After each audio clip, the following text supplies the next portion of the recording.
Senhor, meu Deus, meu Pai, graças te damos por estarmos na tua presença. Para começarmos mais estes trabalhos. Abençoa todos os nossos estudos no teu santo nome. Amém. Então vamos retomar o GBA depois de um longo e tenebroso inverno. Tenebroso mesmo, porque se fez de frio, hein, gente? Está na história. Bom, então nós estamos estudando os reis de Israel e de Judá. E quando nós paramos no rei Acabe. Até pensaram que tinha acabado o GBA por causa do rei Acabe, não é? Mas nós estávamos vendo o rei Acabe, e quando se fala do rei Acabe, a narrativa bíblica para falar do profeta Elias, que aliás é muito mais gostoso de ler sobre Elias do que sobre Acabe, né?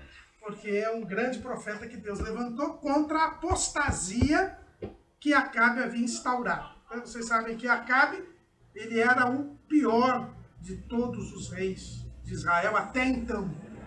Né? Que as coisas ainda podem piorar. Quando é ruim, ainda pode piorar. Mas, até então, foi o pior rei que Acabe, que já havia aparecido em Israel. Quem diz isso é o próprio texto bíblico. Vamos ler lá no primeiro livro dos Reis, capítulo 16, versículo 31. E sucedeu que, como se fora coisa leve andar nos pecados de Jeroboão, filho de Nebate, ainda tomou por mulher a Jezabel, filha de Etbaal, rei dos Sidônios, e foi e serviu a Baal, e se encurvou diante dele. Né? Então, no versículo 33, também Acabe fez um bosque, de maneira que Acabe fez muito mais para irritar ao Senhor Deus de Israel, do que todos os reis de Israel que foram antes dele. Então ele era o pior de todos os reis que havia surgido até ali. Por isso Deus levantou o profeta Elias para combater o culto a Baal. E aí nós estudamos e vimos como o próprio Elias também foi preparado por Deus para falar que não ia chover, toda a preparação que ele teve ali no ribeiro de Querite, depois na casa daquela viúva em Sarepta de Sidom. Depois ele veio com aquele desafio para os profetas de Baal e fez fogo cair do céu e houve chuva sobre a terra. Mas Elias achava que iria acabar ali a apostasia e não acabou a apostasia. Ao contrário, Jezabel se manteve inabalada na sua função, apesar de tudo. Ele então cai em depressão, é reanimado por Deus, e Deus mostra para ele que o trabalho dele persistiria além, ele não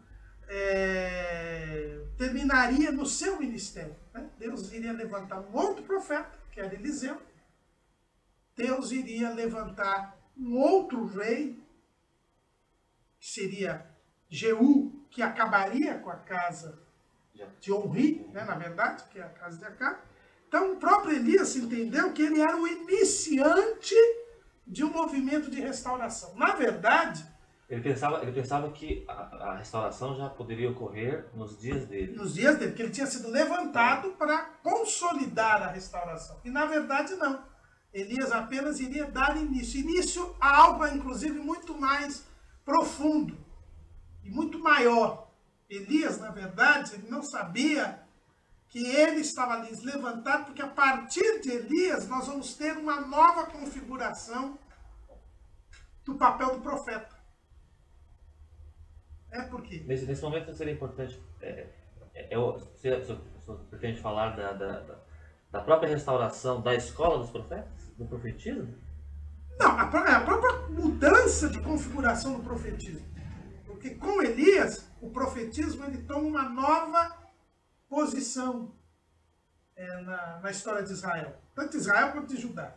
Por quê? Porque os profetas sempre existiram, né? Mas os profetas, eles eram os porta-vozes de Deus, mas não havia uma oposição entre os sacerdotes e o rei e o profeta.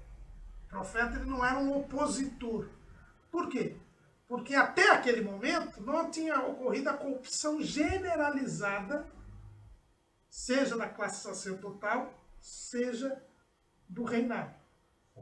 Com Acabe, no Reino do Norte, nós temos a corrupção generalizada do reinado. Porque os reis não eram fiéis a Deus, né? Não houve nenhum rei fiel a Deus em Israel.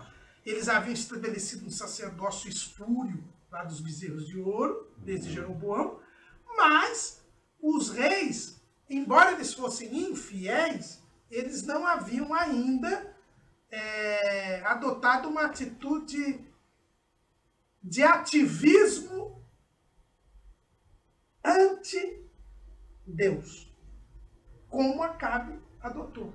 Quer dizer, Acabe não só não era fiel a Deus com o culto aos bezerros, mas os cultos aos bezerros de ouro era uma espécie de um culto alternativo a Deus. Sim. Era um culto não de acordo com a vontade de Deus, mas pelo menos eles estavam cultuando a Deus. Agora... Nós até comentamos isso numa das primeiras aulas desse tema, sobre os reis de Israel. Justamente isso. O senhor falou que essa imagem que eles criaram era uma tentativa de representar Deus, apesar de o mandamento dizer que não deveria haver imagem e tal. Quer dizer, eles tinham a ideia de cultuar a Deus com aquela imagem. Isso antes, claro, de Acabe institucionalizar, não é? É para aí que o senhor está indo. Exatamente. Então, aí a gente tem um degrau pior agora. Quer dizer, agora se cultuava um Deus que não era Deus. Já se dizia, o Deus de Israel é apenas um Deus. Exato. Então aí tem a corrupção generalizada. Que foram os graus da apostasia que nós vimos. Exatamente. Pouco a pouco nós vimos, aí durante as aulas, que a apostasia foi um crescente até chegar aí, que é o abandono do culto a Deus, o abandono total, né? Porque, como nós falamos lá numa das aulas, que não foi da noite para o dia que o povo deixou Deus, mas foi aos poucos, com uma ilusão, com uma aparência de estamos servindo a Deus, do nosso jeito, até chegar aí no culto a Baal. Então aí, o que acontece? Com Elias, o profetismo passa a ser uma espécie de apologética? Não, um bastião de resistência. A partir dali, o profetismo vai ser usado como uma voz de resistência do culto a Deus. Porque diante da corrupção generalizada do sacerdócio e do reino, só sobram os profetas. Então os profetas agora eles vão ser um elemento de resistência à ordem estabelecida, que é contrária a Deus. Agora, a ordem estabelecida ela é totalmente contrária a Deus. Então, a partir daí, até a partir de Elias, que nós vamos ter uma nova feição do profetismo. Porque o profetismo ele não só traz mensagens de Deus, não só é um canal de Deus para o povo, mas passa a ser uma resistência de Deus no meio do povo. Tá? No caso, praticamente a única. A única resistência. E esse papel que o profetismo começa a adotar com Elias, nós vamos levar até Jesus. Começa com Elias e vai até Jesus, quer dizer, até João Batista. Porque apesar de Elias, a gente falou, Elias esperava a restauração do culto a Deus nos seus dias. E a gente sabe que não aconteceu. E mesmo assim, não aconteceu como ele imaginava. Mesmo com os seus sucessores, né? Até chegar a Jesus. Tudo bem, nós tivemos momentos de avivamento e tal. Mas considerando o destino que os reinos tiveram, na verdade não aconteceu. Não é? Não aconteceu. Então, era uma voz de resistência que, apesar de não... que culmina na rejeição ao Messias. Isso não quer dizer que houve perda. Né? Perda de quem serve a Deus. Perda no sentido de que foram derrotados. É importante, acho que entendemos isso. Realmente, o povo de Deus rejeitou a Deus, e aí Deus vai levantar outros profetas, inclusive escritores. não foram aceitos, as suas mensagens foram rejeitadas, mas isso não quer dizer que Deus perdeu. Não, Isto é, que o povo de Deus perdeu. Não perdeu. Porque a decisão aí não é uma decisão de cada um. Quer dizer, por que Deus estabelece a resistência? Justamente para permitir que a pessoa possa aceitar ou não a voz de Deus. Quer dizer, o fato dos profetas surgindo como resistentes é uma demonstração do amor de Deus, da insistência de Deus e da oportunidade que Deus dá a toda e qualquer geração. E que torna o homem indesculpável diante de Deus. Exatamente. Né? Em nosso minha mãe falava assim, depois não diga que mamãe não avisou. Né? No nosso meio corre o perigo dos dois extremos. Cá, senão... Pode correr o perigo dos dois extremos no nosso meio. Vamos dizer assim, as igrejas históricas que geralmente resistem aos dons espirituais, e eles costumam fazer chacota, escarnecer, quando nós pentecostais somos usados por Deus. Então eles desprezam. Eu vejo isso um extremo, né? Porque eles apenas, o alvo deles é só a palavra em si. Mas, por outro lado, nós pentecostais, se também não vigiar, aí pode cair também ao extremo, como o senhor disse, a confissão positiva. Em outras palavras, usar Deus. Tem que ter um equilíbrio, tem que ter um equilíbrio. Ontem mesmo eu estava numa igreja e eu vi lá um cartaz, tem uma frase de um teólogo, que eu esqueci o nome dele agora.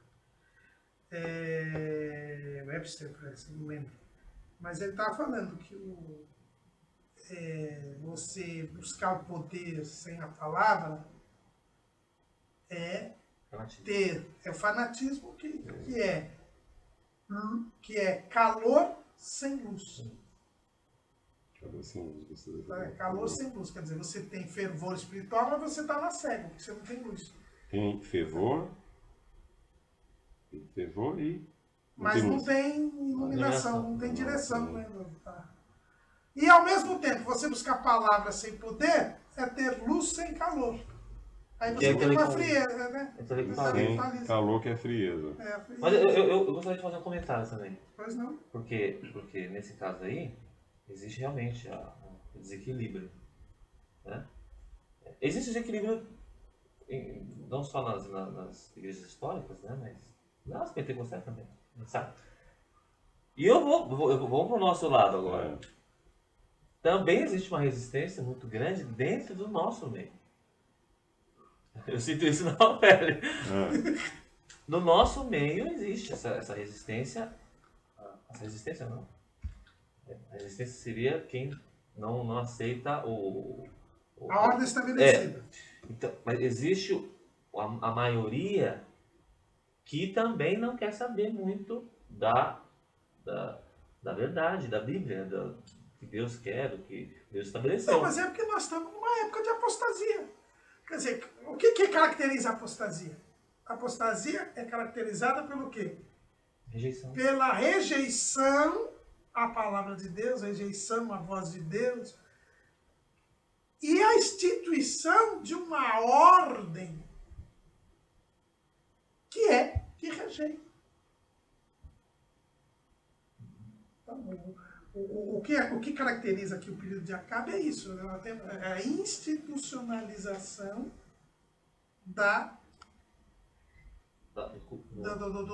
do antagonismo a Deus.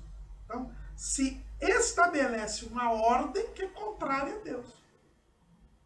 Quando ele institui o culto a Baal, ele escolhe o culto a Baal, quando a classe sacerdotal de Baal, que passa a ser a privilegiada, você tem uma ordem estabelecida, a tal ponto que Elias se apresenta como é que o próprio Acabe se refere a Elias? Como perturbador de Israel. E isso é importante por quê? Porque a teologia da libertação, principalmente, ela vai usar a figura do profeta como do revolucionário. Daquele que é contra a ordem estabelecida.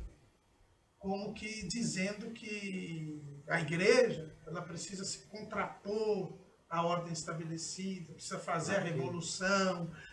Quer dizer, é dando a ideia do profeta como um rebelde contra a ordem estabelecida.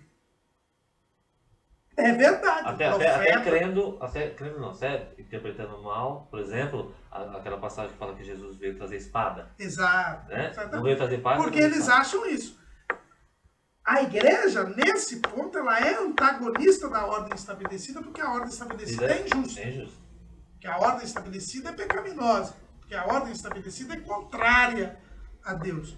Existe esse antagonismo que a teologia da libertação coloca. Só que esse antagonismo não é um antagonismo político. Gratuito também. Ele não é político. Né? É muito mais. É um antagonismo espiritual. Né? E a resistência leva a pessoa a contrariar a ordem estabelecida, mas não a ser rebelde. Porque os profetas, eles não rejeitam a autoridade do rei. Mas eles rejeitam a conduta do rei pecaminosa. E o fato do rei estar lá para ser uma espécie de administrador do povo de Deus. E não para contrariar a Deus. Então foi a esperança daqueles 2 apóstolos que eles pediram para a mãe, para Jesus, para a gente ser um braço direito, pensando que seria algo secular. Exatamente. E não era disso. E Judas também sentiu, vamos dizer assim, decepcionado, mais do que decepcionado, vamos dizer assim, de uma outra palavra, em que ele também esperava Jesus, mas depois ele ficou bem claro que Jesus não era para isso. Aí depois ele, em sã consciência mesmo, que rejeitou Jesus. Mas de início até Jesus estava tolerando Judas, até ele compreender, né? Até que ele compreendeu. Mas ele não era só Judas, era ficou todo mundo. Ficou frustrado essa palavra, todo mundo. Mas era todo mundo.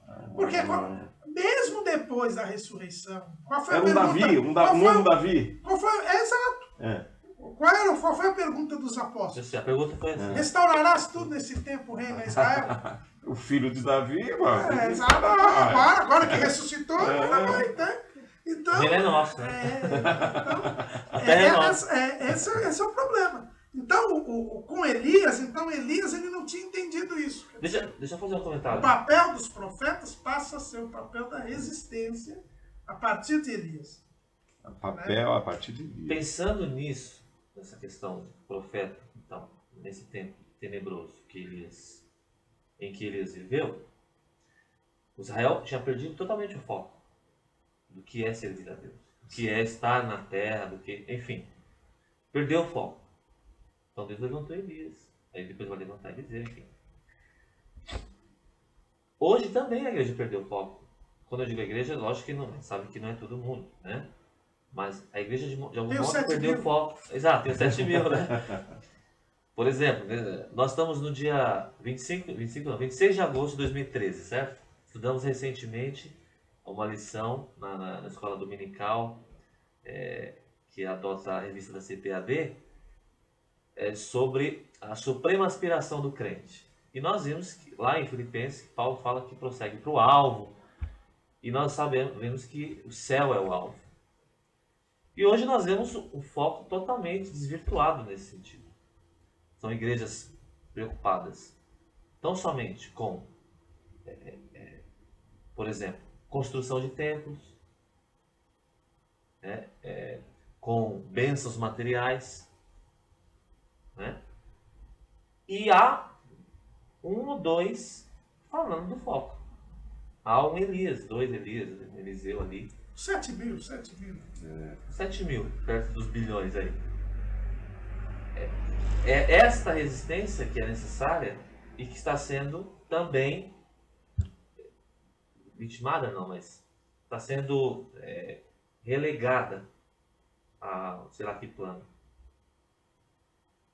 É por isso que é resistência. Por isso que é resistência. Está cumprindo a palavra de Salomão lá, que diz que não há nada novo debaixo. Exatamente. Também nesse sentido. Mas por isso que é resistência.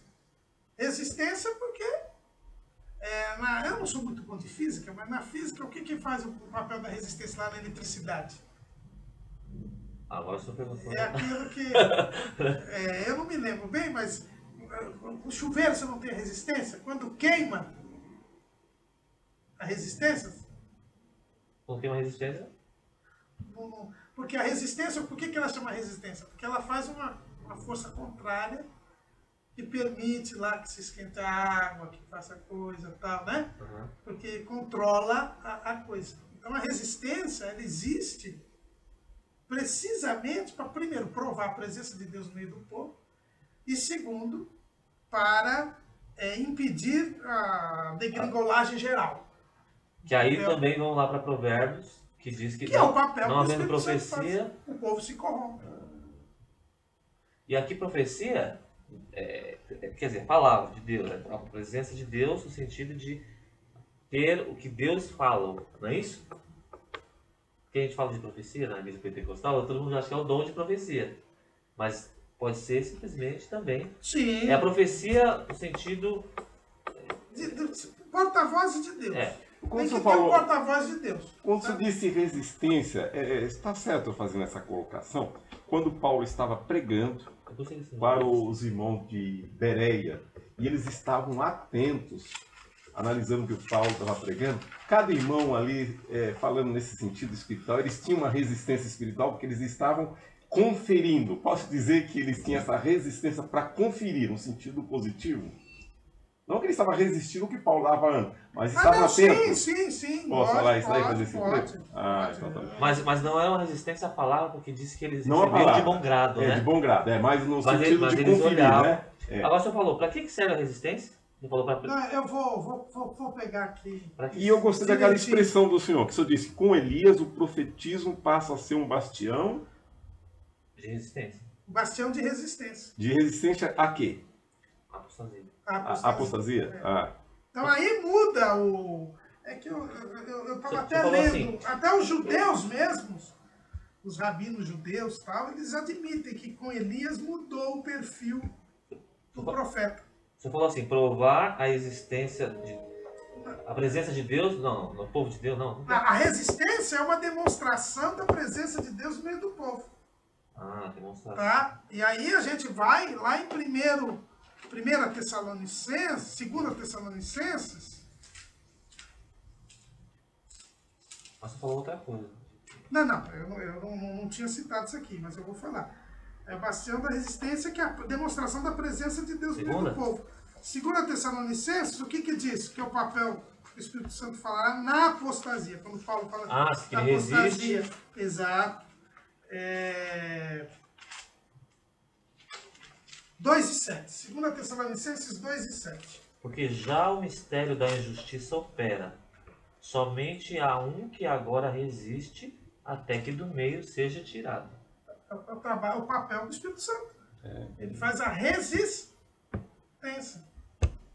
Então, enquanto há resistência, nem tudo está perdido. Entendeu? Então, a resistência não é uma demonstração de perda, ao contrário, é uma demonstração de vitória. Essa expressão resistência a gente vê bem lá na França, na Segunda Guerra Mundial.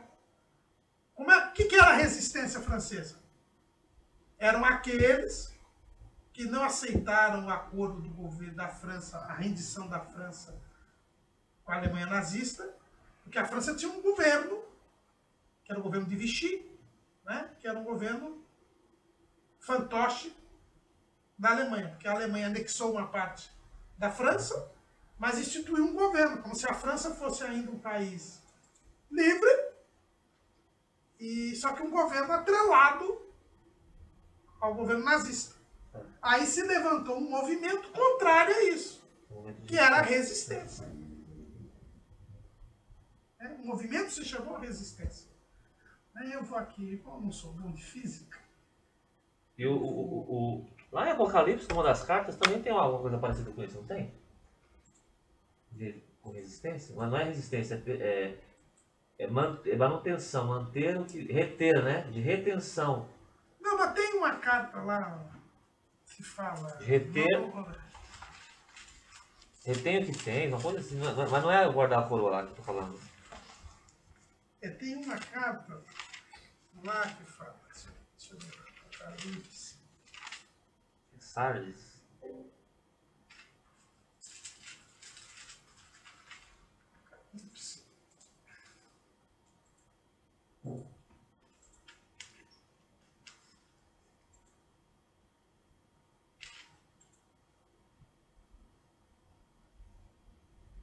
tem.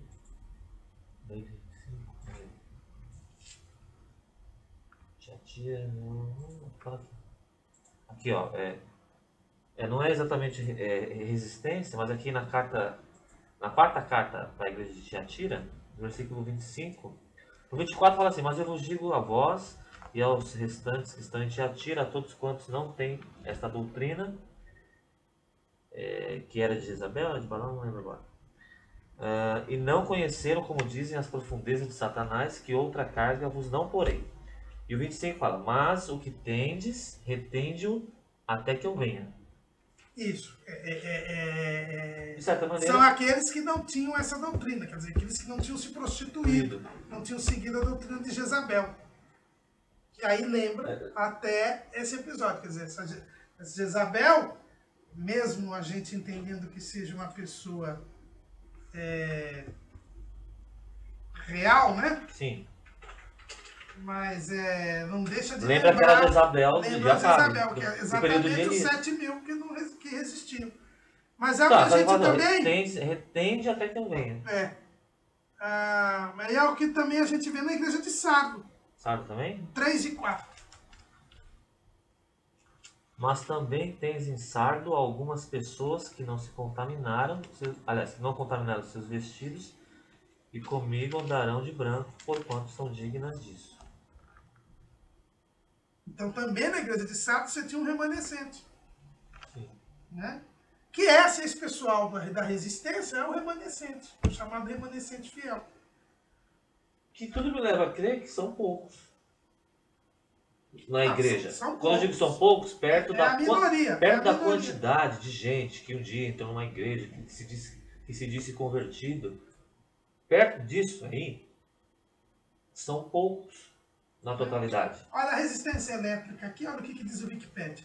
Resistência elétrica é a capacidade de um corpo qualquer se opor à passagem de corrente elétrica, mesmo quando existe uma diferença de potencial aplicada. Seu cálculo é dado pela primeira lei de Ohm, segundo o sistema universal de medidas, a medida em ohms. Os fatores que...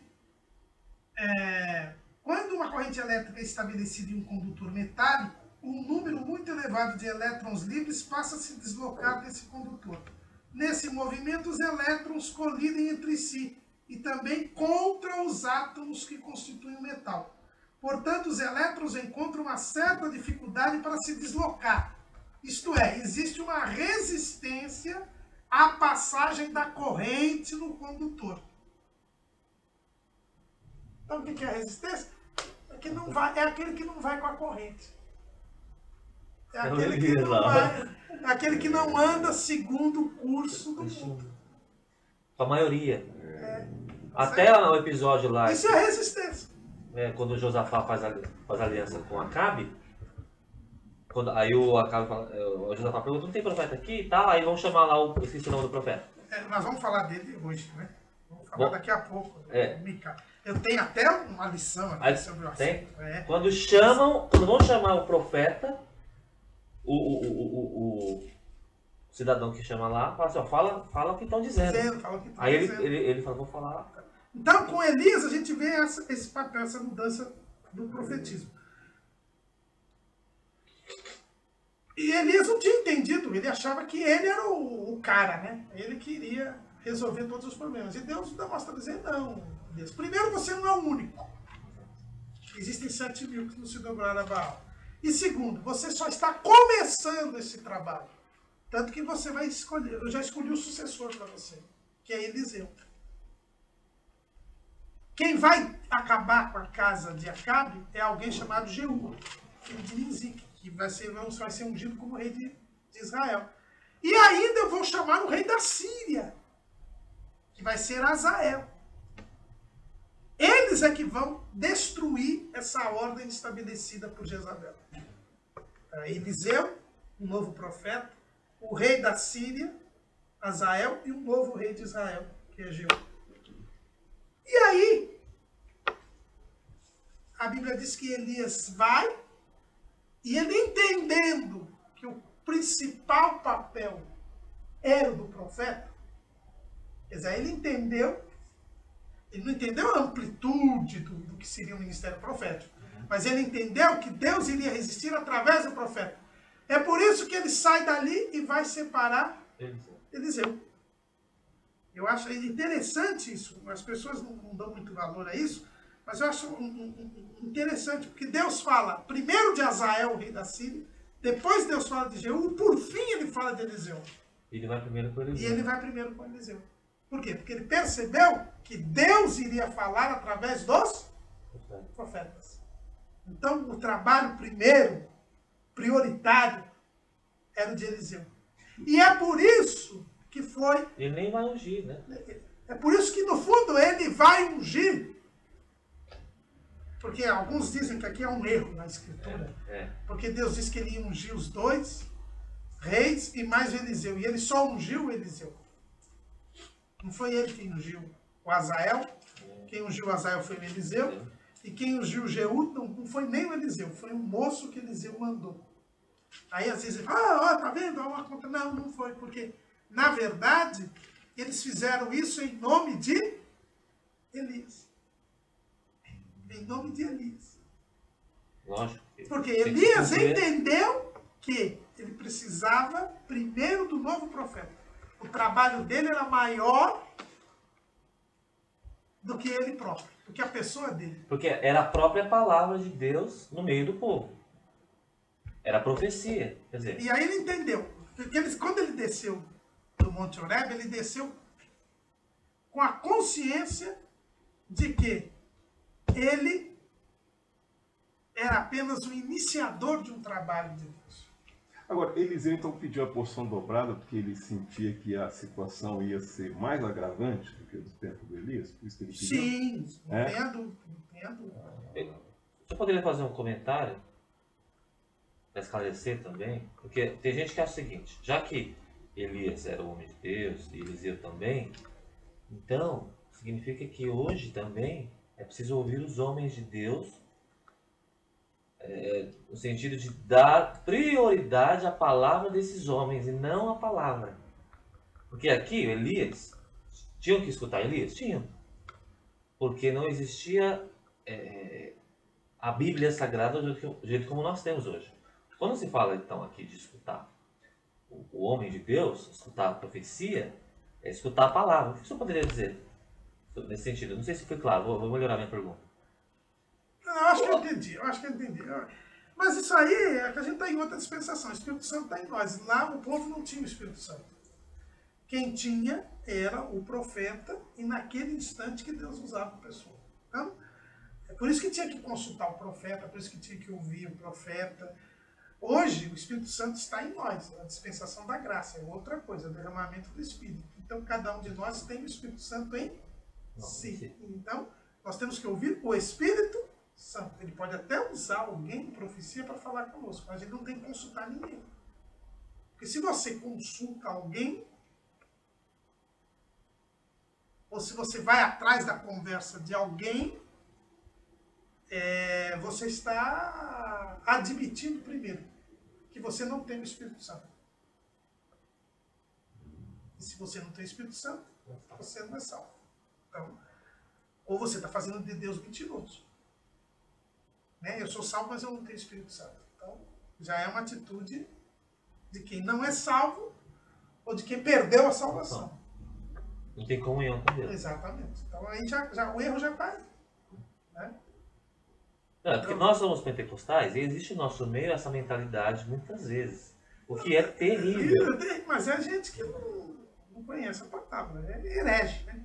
Agora, uma coisa durante o culto ou alguém chegar e Deus usar, e mesmo assim a gente ainda vai consultar o Espírito de Deus, é a palavra, né? Exatamente. Ainda. Até porque o problema não, porque a gente não pode definir como o Espírito Santo vai falar com a gente. Porque o Espírito Santo é Deus. É Ele que determina. Ele pode falar com você pela palavra. Ele pode falar para você no seu coração. Ele pode falar com você por um ímpio. Verdade. Ontem mesmo eu mas existe um elemento regulador. Palavra. De todas as formas. Certo? Deus pode falar, claro, de maneiras diferentes. Deus é soberano. Mas existe um elemento regulador de todas essas formas, porque certas formas podem nos enganar. Não, É isso mesmo? Sim, mas aí veja bem. Aí você tendo o Espírito Santo te dá um discernimento. Correto. Quando eu digo elemento regulador, o Espírito Santo, sim, ele vai me dar discernimento. Mas eu preciso também conhecer o que o Espírito Santo vai me esclarecer. A ferramenta que ele vai usar aqui, eu estou falando da Bíblia. Estou falando da Bíblia por quê? Porque Não, o mas Espírito isso, Santo não... ontem na pré-aula eu falei disso. Você tem um lado objetivo e um lado subjetivo. Você tem a palavra. A palavra, ela é... Porque, por exemplo, uma vez uma irmã foi orar por mim. Ela é o lado objetivo. Mas é isso que ele falou. Você tem que consultar. Por isso que a Bíblia diz que a gente tem que conferir. E o Espírito Santo faz lembrar. Isso, então. Então, essa irmã aí foi orar e tal. Aí no meio lá da oração lá, diz que uma vez ela se lembrou de um caso que estava, sei lá, fazendo o quê, orando. E o Espírito Santo falou assim pra ela: fala tal coisa. E era mentira. Ela falou: eu sei que era mentira. Mas o Espírito Santo que mandou. Mentira. E ela tava orando por mim, né? Eu falei: Jesus. Conversa assim, irmão. Quer dizer, ela falou em nome de Deus. Era uma irmã que era, eu não conhecia não, mas era considerada como uma grande serva de Deus, profetiza e tudo. Profeta, né? Vaso. E ela revelou isso. Fica falando até vaso e ela agora. admitiu, quando ela falou isso, eu olhei pra ela, aí ela admitiu assim: eu sei que era mentira, mas o Santo mandou. É lógico que eu não mandou. Quer dizer... É das meias, né? Exatamente. Não é essa... Você conhece a história das meias? Não. Conta aí. É Jeremias? 5 e 10 ou 10 e 5? Acho que é 5 e 10. 10. Isso aí ele é testemunho ocular, né? É ocular. É ocular. É o 5. Tá lá escrito 5 e 10. Subi aos seus muros e destruí-os. Não façais, porém, uma destruição final. Tirai as suas ameias, porque não são do Senhor. 5 e 10? 5 e 10. Aí conta a história aí. Eu estava lá na vigília no monte, né? Que eu não sou muito, né, de monte, mas se é a ocasião aí, Deus deu oportunidade. Estavam os irmãos reunidos lá no monte para orar. E aí, de repente, a irmã leu esse versículo aqui, diante das demais irmãs que estavam com meia, e ela também, e começou a chorar, né, lamentar. O Senhor está dizendo que é para nós tirarmos a nossa meia, que não pode usar mais a meia. E aí todas entraram em pranto e começaram a tirar. O testemunho ocular. Queimou, não queimou? Queimou ainda as meias. Queimaram? Lá no monte. Não era para usar mais. Então agora, o problema aí é a meia. A meia quer dizer ramos. E dizendo que estava na palavra, né? 2 equívocos. Subjetivo e objetivo, né? Isso aí é um erro. É outro erro, isso aí. Tem um erro linguístico aí. Não, por exemplo, a gente falava isso nas aulas de português, a gente falava sempre disso. Então veja, nós estávamos falando o seguinte: o Espírito Santo realmente eu tenho comunhão com ele, então ele vai me dizer que é certo, que não é. Tá bom. Só que existe um elemento regulador, que é o objetivo, esse não é subjetivo, é objetivo, é a palavra. Que ele não vai se contradizer. Ele não vai contradizer o que ele inspirou. Então, o que vier ao meu coração, como elemento confirmativo de algo, qualquer coisa que seja, tem que se submeter a esse outro elemento regulador, que também é do Espírito Santo. Tá certo? Certo, lógico. Entendo. Aí o senhor falou que Deus pode falar por meio de um ímpio. É verdade, pode. De um louvor. Louvor mesmo. Você vê que, não é verdade? Desde que não contrarie a palavra. Certo? Certo, mas não tenha dúvida. Porque tudo isso você vai julgar. É o que Paulo disse, você tem que julgar. Ah, não, mas fala que não pode julgar. Não, tá bom, a gente sabe que pode julgar. Tem que ler direito, né? Mas vamos lá. Então, aí Elias entendeu isso. Aí nesse momento que Elias pega Eliseu, e aí eles ficaram aí alguns anos, abruptamente a Bíblia para de falar de Elias e volta a falar do rei Acabe, não é? E aí o que a gente começa a ver? A gente começa a ver que Deus, ele começa a falar agora de uma guerra entre Acabe e o rei da Síria, né? Exatamente. Ben-Hadad, rei da Síria. E aí o que nós temos, Arthur, para falar sobre isso? Muito bem. Então vamos interromper um pouco ali, na verdade, certo? Exato.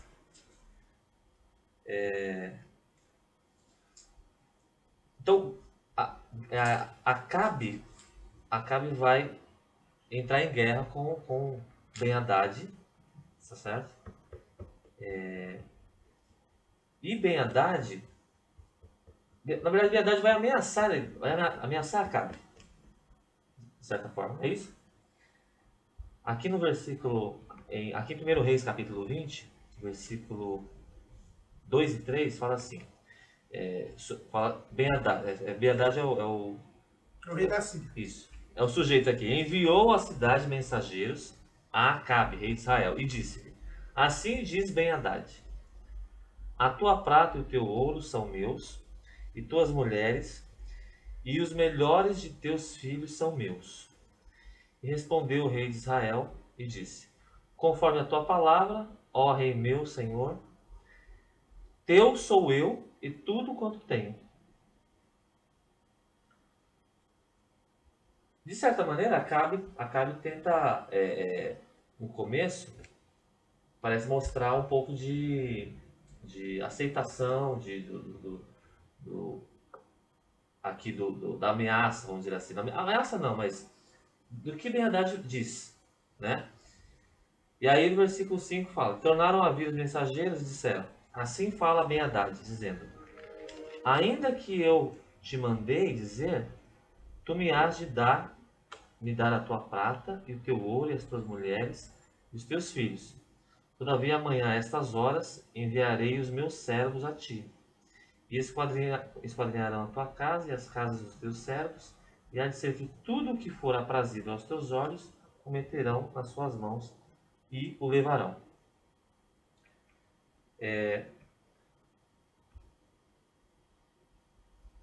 Aí, o primeiro ponto que eu queria mostrar, assim, por que Acabe reagiu dessa maneira? Quando o Ben-Hadad vem, manda lá os mensageiros, eu quero pegar sua mulher, seus filhos e tal, quer dizer, é uma provocação, né?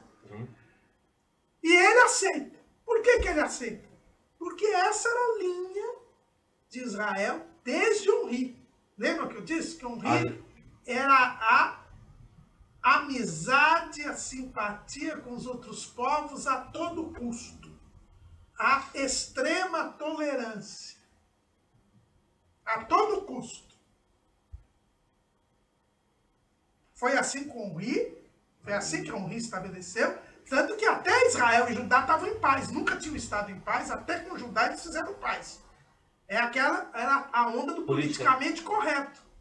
E aí quando o Ben-Hadad vai e faz essa proposta, o Acabe aceita. Não era uma proposta para ele ser aceito. Quer dizer, ele falou assim: eu quero tua prata, tua mulher, tuas mulheres, teus filhos. É uma afronta, na verdade. É uma afronta. E ele não aceita. Aí Ben-Hadad volta e diz assim: não, mas eu quero, ainda que você tenha tudo, eu ainda quero também tudo que for aprazível aos meus olhos. E vão levar. Quer dizer, eu quero tudo. Porque se ele já pegar uma mulher, os filhos, a prata, o ouro e ainda todas as coisas... Ele estabeleceu domínio sobre Acabe. E Exato. Acabe facilitou para não entrar em conflito. Em conflito, porque a suprema norma era a extrema tolerância. O que a gente percebe, que a apostasia sempre é caracterizada pela extrema tolerância. A onda do politicamente correto é um indicador da apostasia. É a questão de evitar o conflito. Evitar também. o conflito a todo custo. Não? Que é exatamente o contrário da resistência. A Que- resistência pressupõe um conflito. Então tem alguns ministérios que a gente vê hoje que costuma dizer assim, olha, lá em Atos diz que a igreja tinha graça diante de Deus, diante dos homens, por isso que ganharam muitas pessoas para Jesus, mas eles não estavam numa extrema tolerância, né? Não, tanto é verdade que lá em Atos a gente vê direitinho isso. Atos capítulo 5.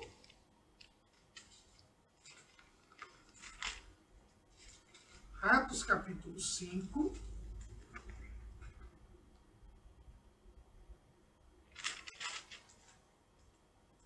Versículo 13. O que diz aí?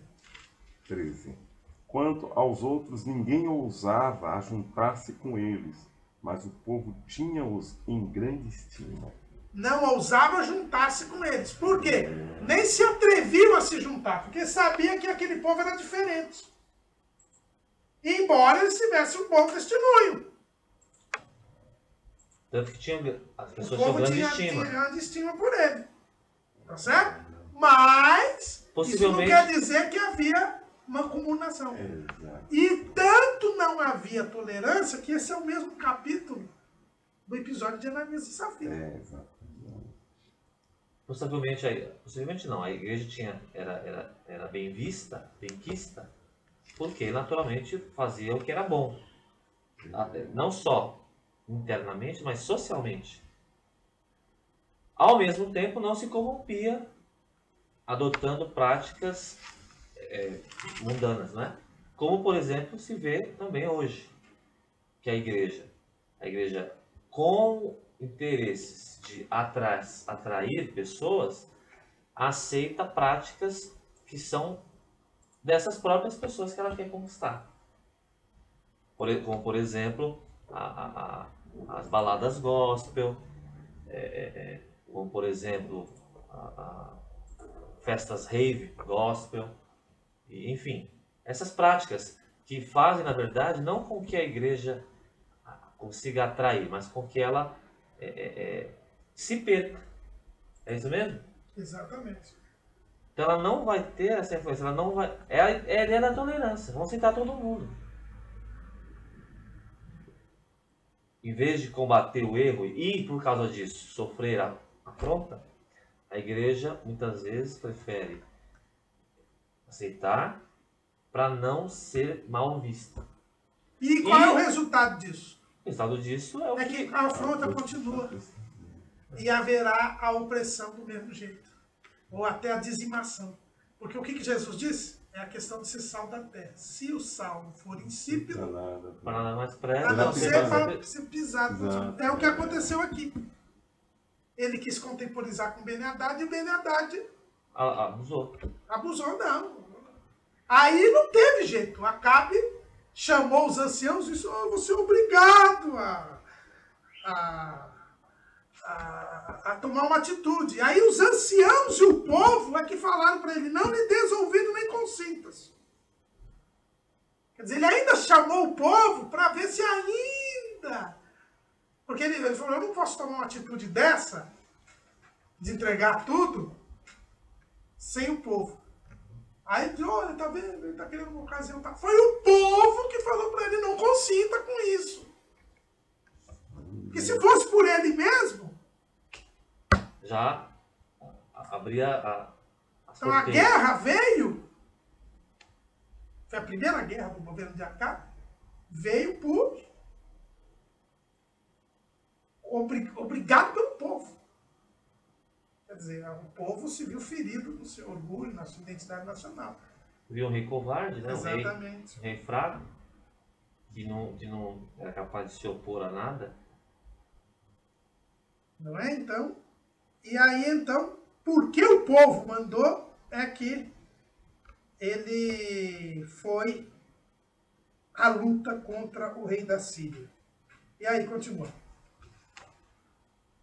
Muito bem.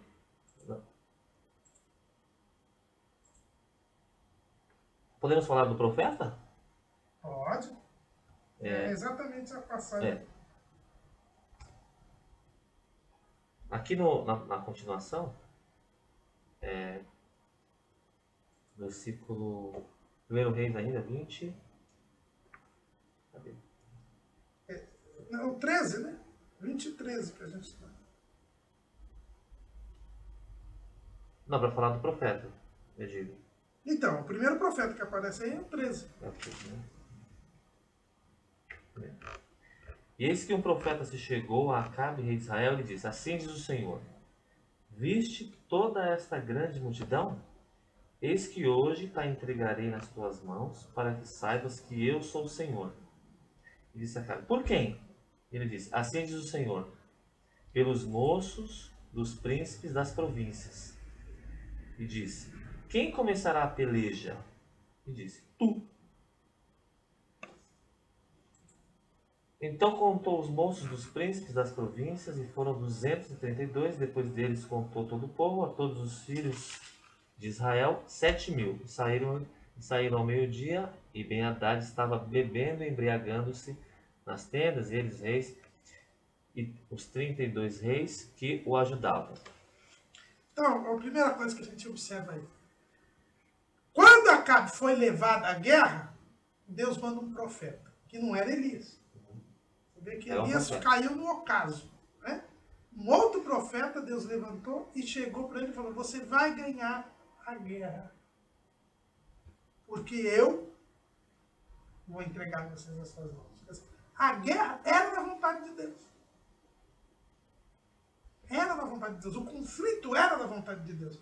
Porque Deus queria mostrar a Acabe a sua supremacia.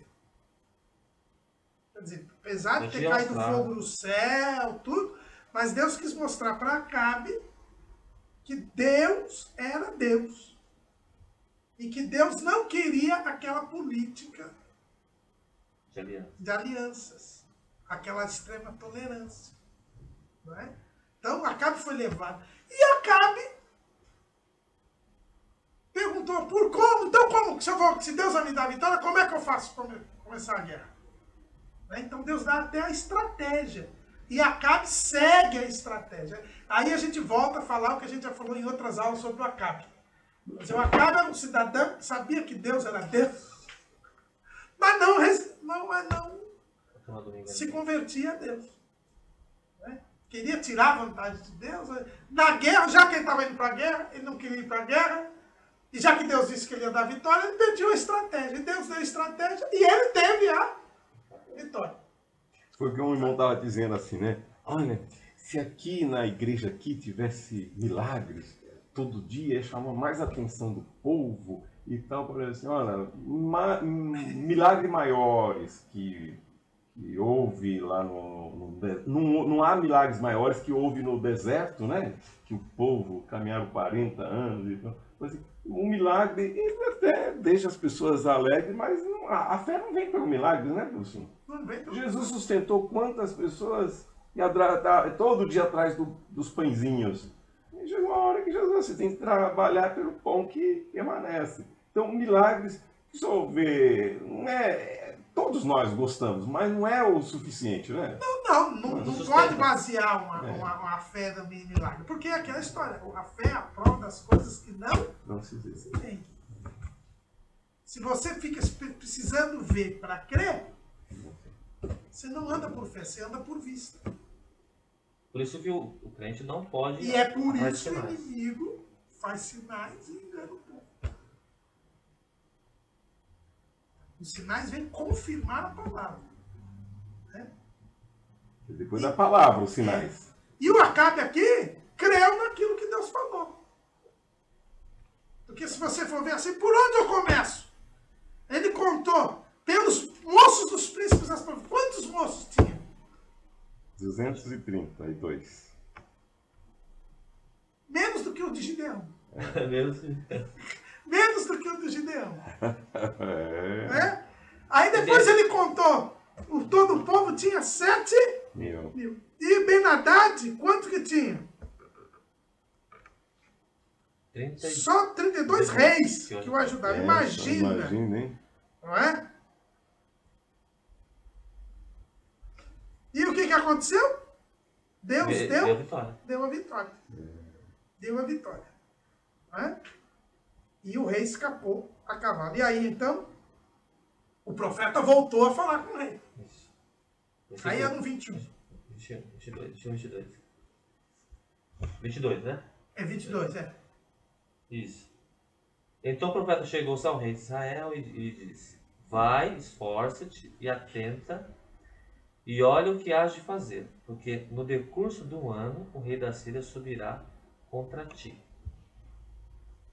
Porque os servos do rei da Síria lhe disseram: seus deuses são deuses dos montes, por isso foram mais fortes do que nós, mas pelejemos com eles em campo raso. E por certo veremos se não somos mais fortes do que eles. Então aí Deus vai dar. Veja bem, a primeira vez Deus deu a vitória para Acabe, porque Acabe era fiel? Não. Para mostrar a Acabe que ele era o Senhor. Agora, a segunda vez, por que Deus vai dar a vitória para dar vitória para Acabe? Para mostrar para o rei da Síria que ele é poderoso sobre não só os montes, mas também lugares sábios. Ele não é um Deus qualquer. Aqui, Deus continua mostrando para Acabe que ele é Deus, e mostrando para o povo que ele é Deus. Aquele mesmo trabalho que Elias tinha começado. Por que tinha vindo a seca? Para mostrar que Deus é Deus e Baal não era Deus. Por que veio o fogo? Para mostrar que o único Deus verdadeiro é Deus. Agora Deus vai continuar mostrando. Então por isso que eu digo, a resistência de Deus, a insistência de Deus, para mostrar, para que ninguém tenha desculpa que não saiba que Deus é Deus. E aqui Deus vai mostrando mais uma coisa, lembrando aqui aquelas lições anteriores que nós tivemos, quando Deus sustenta Elias, Deus mostra que domina sobre a natureza, né? Deus ressuscita o menino lá, me fugiu o nome agora, a viúva de Sarepta, né? Mostrando que tem poder sobre a vida. Quer dizer, Deus vai mostrando que tem poder sobre todas as coisas. Então, ele tinha ensinado Elias. E aqui mais uma lição. Mais uma lição. Depois ele mostra lá, quando ele vence quando Elias vence o conflito, não, o desafio no Monte Carmelo, Deus também mostra que tem poder, que é o único que responde, que é o único Deus vivo, e agora na guerra, né? Quer dizer, Deus vai mostrando também pouco a pouco quem ele é, a sua natureza. E aqui então Deus ele vai se revelando. Vai se revelando. Ao povo. É por isso que a profecia, ela também serviu para a revelação de Deus ao povo. Né? Não só como uma resistência, mas também como uma revelação de Deus ao povo. Então aqui vocês veem bem o papel que o profeta está assumindo agora. Né? Exatamente aquilo que o senhor falou no não trazendo não só a mensagem de Deus, mas trazendo Deus na mensagem. O senhor falou que resistência, uma das coisas da resistência, para quem ela serve é a resistência, no caso, que o crente faz, né? O crente faz ao pecado, ao erro e tal. É demonstrar a presença de Deus. Mas demonstrar Deus também. Tudo bem que a presença de Deus subentende Deus, mas mostrar quem é Deus de verdade. Quer dizer, tirar a ilusão do que se imagina de quem seja Deus, o que Deus quer, mostrar quem é o Deus verdadeiro. Gostei dessa expressão, né? Não só trazendo a mensagem de Deus, mas trazendo Deus na mensagem. E é exatamente isso. E aí, Deus dá a vitória. Olha quantos soldados sírios tinham. Da segunda vez. 100.000 homens de pé num dia, versículo 29. Não é? Não era só 100.000. Eles mataram 100.000 num dia só. Olha ali, era 7.200 e pouco. Mataram 100.000. E ainda caiu um muro sobre 27.000. E o rei fugiu. Aí, então, o rei estava encurralado. E aí falaram, não, vai lá. se humilha diante dele, porque diz que ouvimos falar que os reis da casa de Israel são reis clementes. Saiamos ao rei de Israel, pode ser que guarde em vida a tua alma. E aí se humilharam, e então, o versículo 32, então cingiram sacos aos lombos e cordas às cabeças e vieram ao rei de Israel e disseram, diz o teu servo, Ben-Hadad, deixa-me viver. E disse ele, pois ainda vive, é meu irmão. Não aprende nada. Então quer dizer, Deus mostrou que ele era superior, que ele era o verdadeiro Deus, que ele era Deus, que a guerra era do agrado dele, ele não queria pacto, ele não queria comunhão, ele não queria compartilhamento com os sírios, com os outros povos. E quando ele diz, ainda vive, é meu irmão. E olha aqui, não só eles feriram os 100.000 num dia, e isso já era algo sobrenatural, como o muro caiu lá e matou mais 27.000 para dizer que era Deus que estava fazendo. Mas Acabe, dentro da mentalidade da apostasia, não se desprendia do politicamente correto, não se desprendia da paz com o mundo, da paz com as coisas desta vida, e ele chama de irmão. Isso é uma expressão forte. Irmão, quer dizer, temos o mesmo pai. E tinha mesmo, né? Temos o mesmo pai. Somos iguais. Somos da mesma raça. Hoje seria assim, estamos juntos. Estamos juntos, exatamente. Sem nenhuma observação na jornada da juventude, mas tudo bem. Ah, era? Estamos juntos. Era o lema deles lá. Mas, de qualquer maneira, Não, mas cai bem. Essa é a... E aqueles homens tomaram isso por bom presságio. E apressaram-se em apanhar a sua palavra e disseram, teu irmão, Ben-Hadad. Quer dizer, eles já assumiram. Teu irmão vive.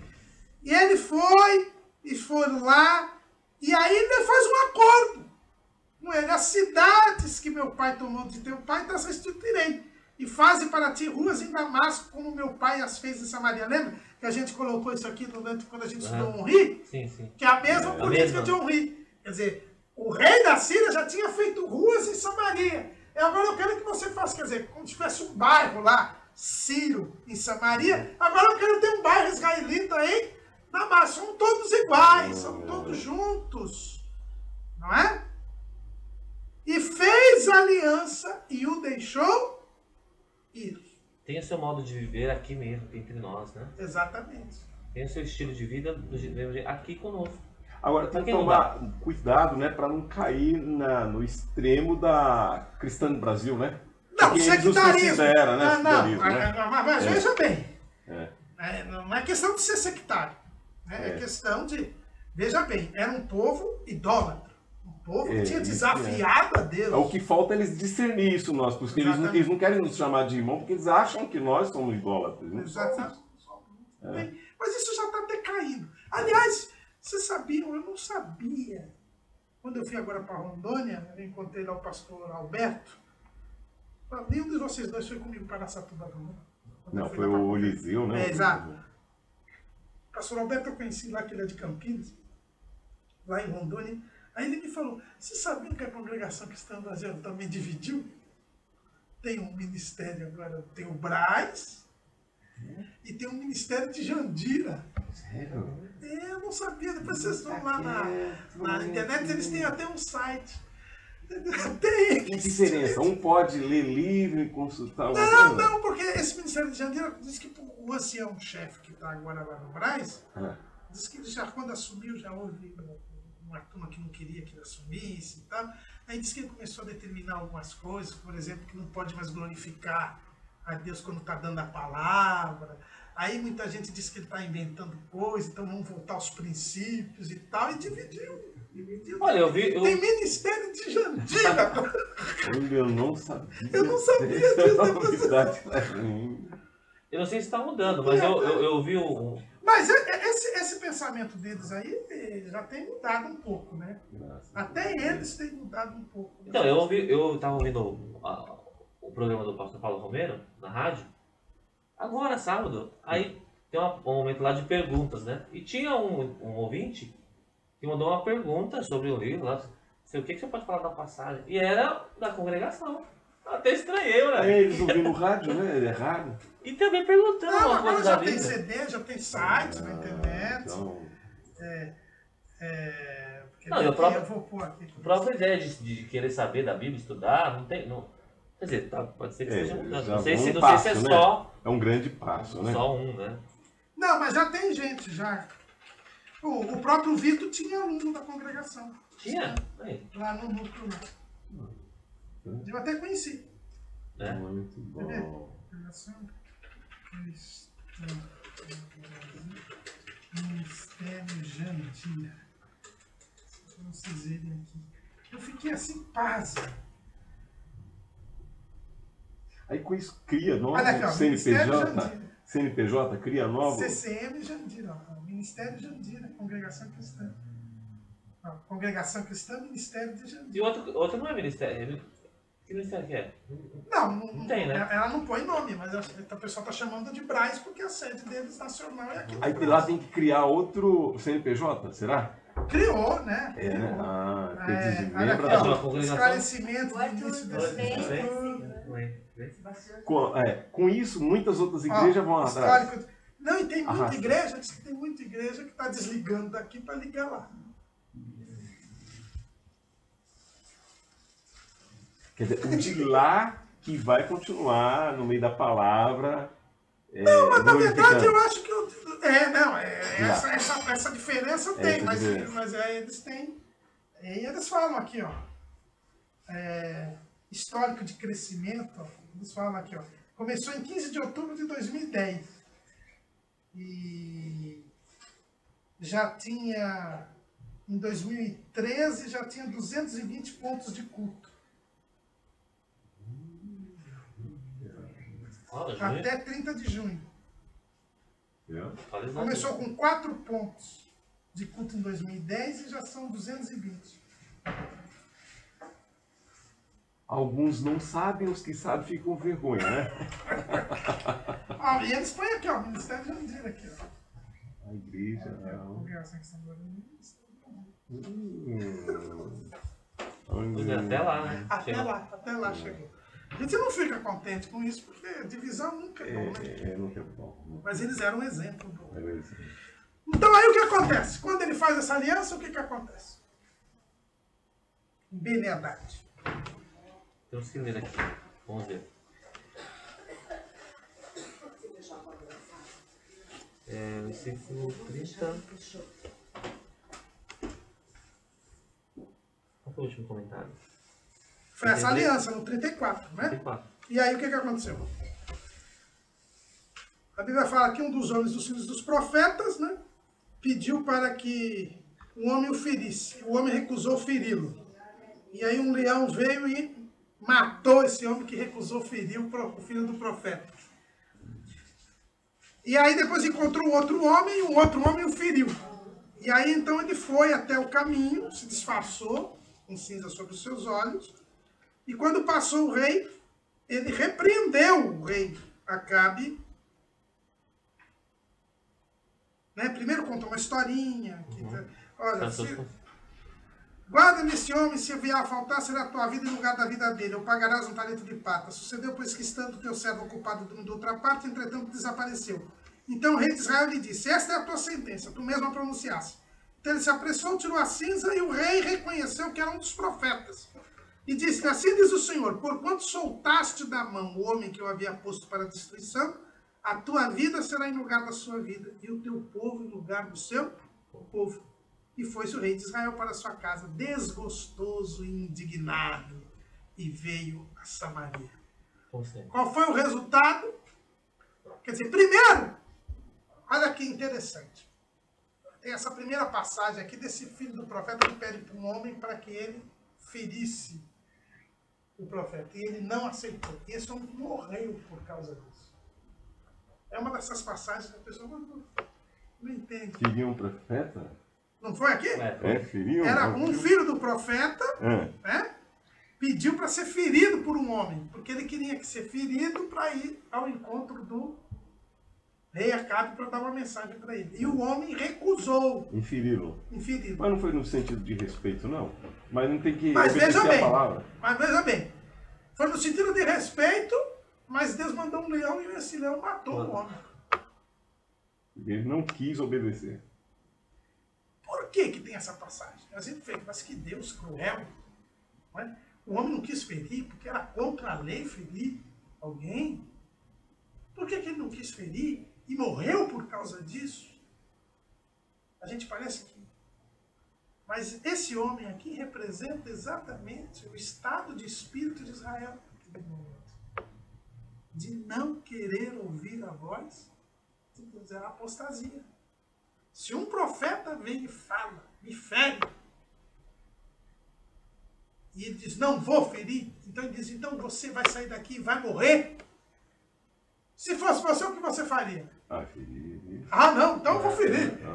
Mas o homem não feriu e foi embora e morreu. Para todos verem que... A dureza de coração. Quer dizer, ele não ouviu a voz de Deus. Quer dizer, no primeiro momento, se ele falar, me fere, você pode até dizer, não, eu não posso fazer isso que é contra a lei. Mas não era por causa da lei que ele não ia ferir o homem. É por causa da desobediência. Ele não queria ouvir a voz de Deus. E nem mesmo o profeta avisando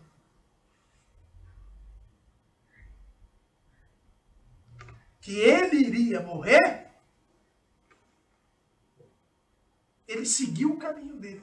O 36 é bem claro, né? Para não obedecer. Exato. Né?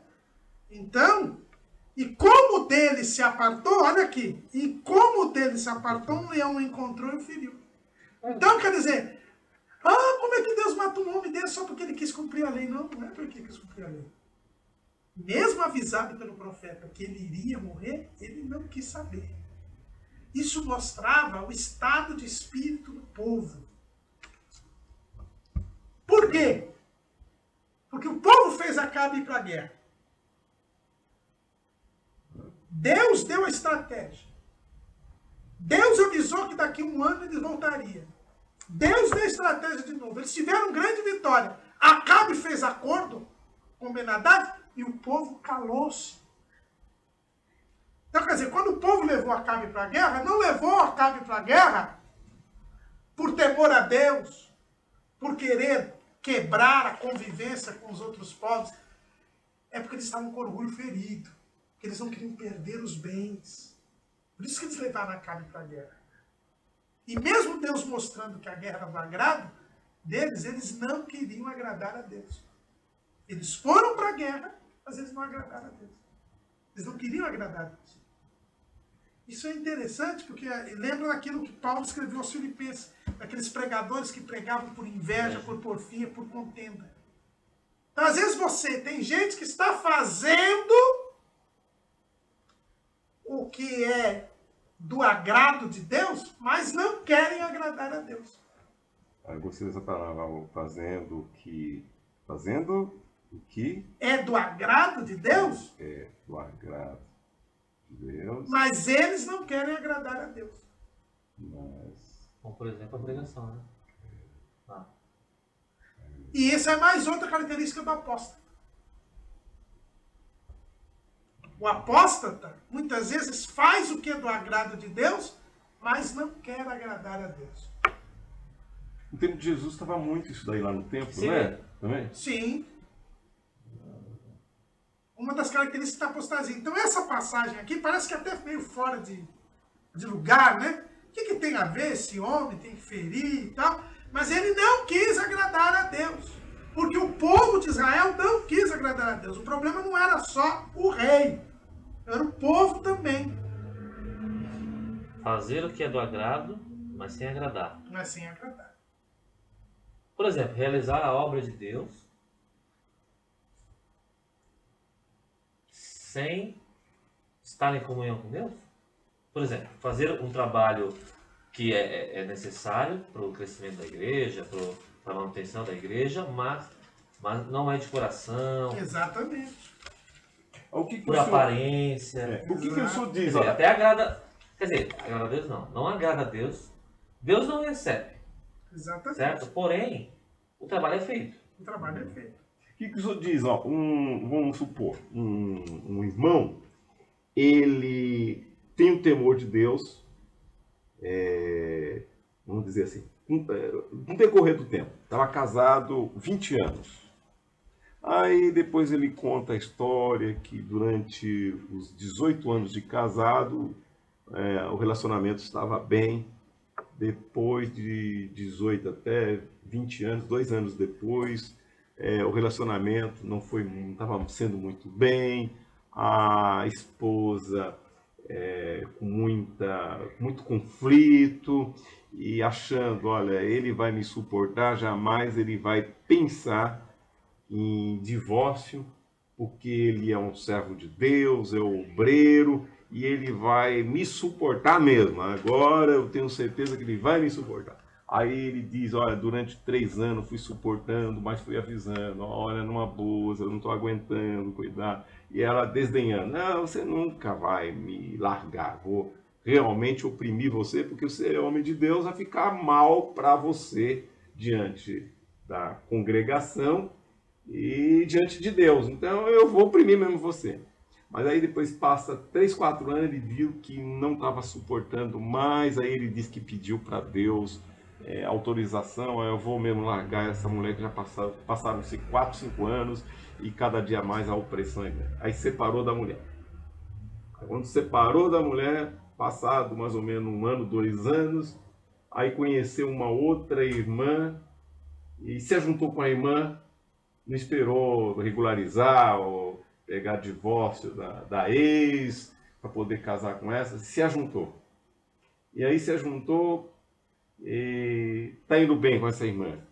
Mas o divórcio lá está com encrenca, que a mulher não quer dar divórcio. Aí, por outro lado, Deus usa, assim, na palavra, tudo. Mas quando é a ceia, ele diz, não, eu não vou tomar ceia. Embora alguns já me incentivaram, pode tomar ceia, nenhuma condenação há para os que estão em Cristo Jesus. Você não foi o causador, né? E ele falou, não vou tomar ceia, não. E como que... Ele não tem que tomar ceia porque ele está em Não tem que pecado. tomar. Agora o outro... exato. Agora o outro lado... A mulher casou lá? Também não. E o outro lado, como que vai ficar? Que Deus tem usado na palavra... Será? Tem usado. Não, é aquele que tem dom natural, né? Porque não tem o dom natural de expressar, por exemplo, aquele deputado que. Não, eu digo para você o seguinte: a palavra é a palavra. Até o jumento também, Deus usa o jumento. Exatamente. A palavra é a palavra. Eu não falei que Deus pode usar o ímpio. Vamos dar um exemplo aqui. Você lembra do Paulo Sacramento? Quanto que Deus usou e ele já estava em adulto. É verdade. Então a palavra de Deus, ela é pela palavra. É pela palavra e não pela pessoa, como diz. Uma vez você falou na sala de aula que às vezes aqui está semeando, a mão às vezes até está torta, mas está semeando. Está semeando, foi o que eu falei. Não é? Então é indiferente. Ele tem que consertar, mas quanto a usar, Deus usa. A semente é pura, né? A mão pode ser leprosa, mas a semente é pura. É a palavra. Mas aí tem que consertar nessa área. E ao mesmo tempo, Deus está dando tempo para ele, né? Esse caso, ele está em adultério. Mesmo que ele divorciar, ele não pode casar de novo, porque não foi por causa da prostituição. Mas aí não é aquele caso de que morrer espiritualmente? Porque se foi realmente isso da mulher dele mesmo, que foi essa versão, 4, 5 anos que ele fez de tudo para a mulher se regenerar, mas...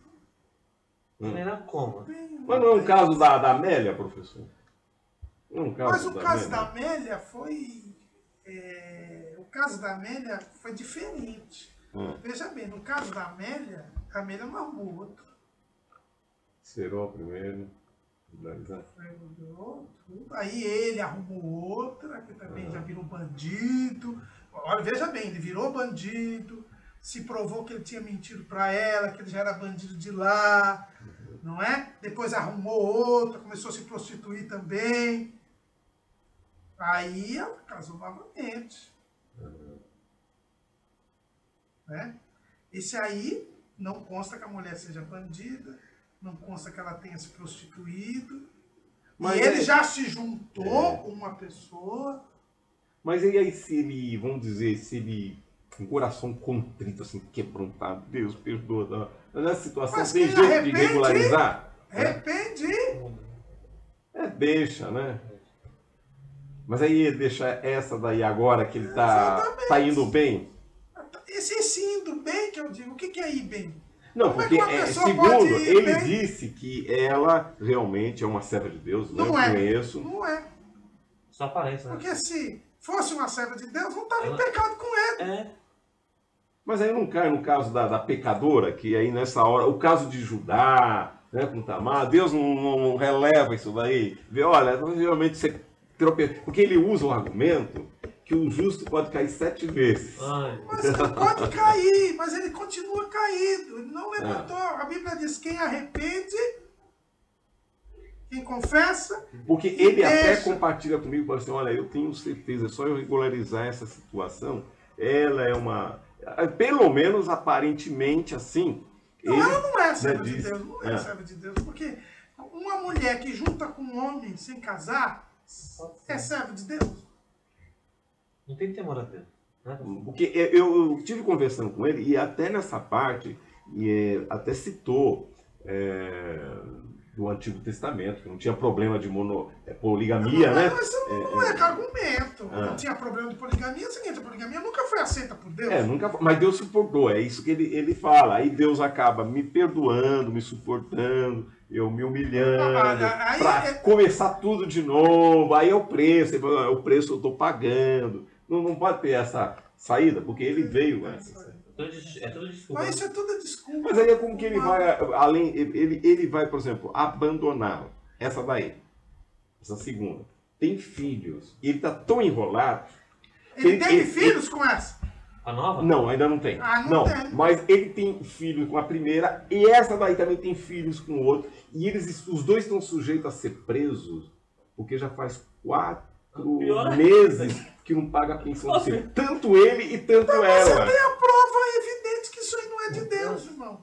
Mas e se ele conseguir colocar tudo em dia? Ele falou assim, não, eu estou Mas colocar tudo em dia, colocar tudo em dia é abandonar essa mulher. Colocar tudo em dia é isso. É voltar atrás, né? Voltar atrás. Se mantiver na abstinência, até Deus resolver o problema. Porque, inclusive, esse é desses irmãos que é muito chegado ao monte, quando estava lendo Pois aqui o monte, é. Deus é dos montes, né? Exatamente. E idolatra e tal. E ele falou, não, Deus tem falado que vai me ajudar mesmo. Mas vai me ajudar, vai ajudar. E ela também tem. E eles Mas dois vai ajudar. já estão 2 anos juntos, né? Ajudar, e eles até então, pois é. falam assim, olha, nós temos certeza que Deus está nesse negócio e tal. Até daqui 2 anos. Mas ele é vai a história testemunho. lá da irmã que mentiu. Não tem, gente. Essas coisas, nesse particular, eu acho que a Igreja Católica está bem correta. A gente sempre ouve aqui o Felipe Aquino e ele sempre fala isso. As pessoas que divorciaram e casaram, de novo, elas não podem comungar na Igreja Católica. Por quê? Porque estão em adultério. Aí ele diz assim, muita gente faz pergunta para ele, e aí, o que eu faço? Eu posso ir na igreja? Ele falou, ó, foi o que o Papa João Paulo II falou. A porta da igreja está aberta. Vai lá. Pede a Deus misericórdia, pede a Deus para resolver o seu problema, mas vai levando a sua cruz. Quer dizer, você arrumou essa situação. Deixa Deus desenrolar essa situação. O pastor Severino sempre contava de um caso lá de Natal, que tinha um irmão do pastor presidente lá da época dele, lá de Natal. Foi casado com uma mulher, separou, naquele tempo não tinha divórcio, desquitou e juntou com outra. E não poderia, teve filhos com essa outra. Com essa primeira ele viveu meses. Depois de muitos anos, ele aceitou o evangelho. E aí? O que fazer? E a situação dele era pior do que a desse aí, irmão. Por quê? Ele tinha filhos com essa mulher. E ele não podia casar, porque naquele tempo não tinha divórcio. E aí perguntou para o irmão dele, e agora, o que eu faço para me batizar? Não, batizar você pode. Batizar você não pode. E aí? Vamos esperar. Aí passou uns 5, 6 anos dentro dessa situação. Ele congregava, não podia largar a mulher porque tinha os filhos, fez a continência sexual, esperando uma solução. Aí um dia, aquela primeira mulher dele morreu. Aí ele pôde se casar.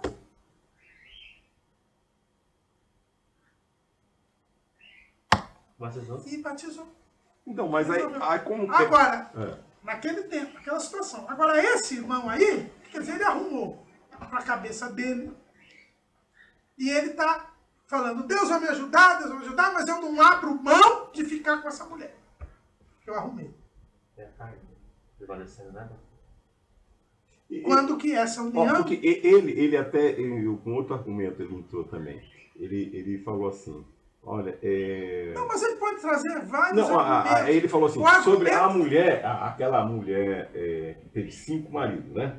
Aí ainda Jesus falou assim, e esse que está com você ainda não é seu. Aí eu até falei para ele assim, mas acontece que depois que ela se arrependeu, não dá de entender que ela continuou com aquela pessoa no relacionamento. Não dá de entender, fica aberto. Aí eu falei assim, então, se ficou aberto, no meu caso... Aí todo mundo vai arrumar um artifício. Agora, é muito caro. Ficou aberto, mas Jesus ficou bem claro lá em Mateus 19. Se não for por causa da prostituição, se casar com outra adultera. E quem pegar a repudiada, adultera. Ponto. Quer dizer, Jesus foi bem claro, inclusive nessa questão da poligamia. Bom, porque no caso, aquele dia que o senhor apresentou sobre as 2 escolas dos rabinos, eu até quando ele falou isso, eu pensei, uma foi Eliel, né? Um é tolerante, o outro qualquer coisa banaliza. Exatamente. Aí o senhor até falou, aí eu fiquei assim, bom, eu vi que um banalizava e o outro era muito extremista, eu falei assim, então eu vou procurar moderar. Mas Jesus não entrou nessa discussão. Jesus não ficou nem do lado do Hilel, nem do lado de Shammai. Ele falou que Hilel e Shammai só perguntavam e discutiam quando é possível divorciar. O que é essa coisa... E Jesus disse o quê? Coisa feia, né, na mulher. Né? O que era coisa feia? A discussão deles era o que era coisa feia. E Jesus foi mais além. Falou, o que está na lei de Moisés é por causa da dureza dos nossos corações, não é da vontade de Deus. Então, mas aí no tempo de Moisés, eles banalizaram qualquer coisinha, mandava embora, quer dizer, saía fora da lei. Não. O que Jesus disse foi mais profundo do que isso. Jesus disse o seguinte, a briga deles era o seguinte, está na lei que pode divorciar, se achar coisa feia. A briga deles era o que era coisa feia. E Jesus falou, vocês estão brigando por uma coisa que não devia nem estar na lei. Que o princípio de Deus não prevê essa hipótese. Eles estavam querendo que Jesus dissesse, coisa feia é qualquer coisa ou é só o adultério? E Jesus disse, não é para ter divórcio. Porque aí o Arthur estava falando do Paulo Romeiro, o Paulo Romeiro, ele tem essa tolerância, que ele diz o seguinte, que o homem e a mulher, ou quando Deus fez, o princípio, a intenção de Deus fez o homem e a mulher perfeitos e que realmente jamais iria acontecer isso. Agora, depois da queda, que o coração é voltado para o mal, então aí tem essa tolerância da segunda matrimônio. Paulo Mas em que caso? Disso. Em que caso? Não, no caso, às vezes, quando há uma agressão, assim, aí o Paulo Romeiro ele defende e fala assim, olha, às vezes nem sempre é o adultério, quando a situação começa a ficar muito agravante, mas a pessoa mas é o que está fora da palavra. Né? E aí procura negociar, e vai passando o ano. Aí foi o caso dele aí, porque é um pastor que está querendo ingressar lá com a gente. Pois é, não entra nessa, Sebastião. Não entra nessa. Não entra nessa, porque não está de acordo com a palavra de Deus. Então, mas aí... Nem crente ele é. E agora, deixando essa moça que ela é... Olha, eu acho que não tem problema nenhum. Aparentemente não é. Ela não é espiritual, Sebastião. Esse que é o problema. Ela não é espiritual. Porque uma pessoa que fosse espiritual, eu digo, você se juntaria com uma mulher? Você se juntaria com a Elisélia? Sem organizar as coisas, né? A gente tem que ter que vigiar, né? Mesmo Não é ser espiritual. Quer dizer, ele deixou... Olha como ele não está dando fruto. Ele deixou Da mulher. de... Não, eu não vou nem levar a questão de deixar da mulher. Vou dar razão para ele. Não se pode, né? Mas deixou de cuidar dos filhos. E a Bíblia diz que você não cuida dos seus, é pior, negou a fé, é pior do que o infiel. Aí ele entra com um argumento, né? Ele fala, bom, que a situação minha apertou de uma tal maneira. Apertou porque não juntou com essa tal. mulher. Porque juntou com essa mulher. A mulher não está passando fome com ele. Os dois largaram os filhos por causa dos dois. Egoísmo. Eles estão acima, eles estão pondo essa união deles, que é pecaminosa, que é contra a palavra, acima do que a Bíblia manda. Essa que é a grande verdade, Sebastião. Eu não estou dizendo que ele é um pervertido. Né? Tanto ele não é um pervertido, que ele não toma ceia. Ele fala que Deus, ele fala que Deus falou com ele sabe que vai, mas ele não toma ceia. Ainda há um resquício de temor. Tem um resquício de temor. E ele está certo de não tomar ceia. Mas só nisso, né? Entendeu? Ele está certo de não tomar ceia, porque a situação dele é irregular, é contra a palavra.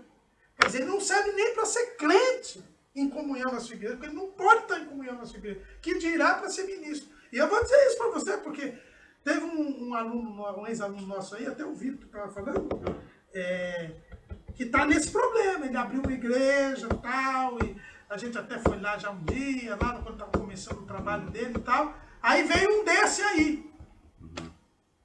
Um desse aí também, para separado, e não sei o quê, dando um monte de argumento, e não sei o quê, e ele, trouxe ele para o ministério.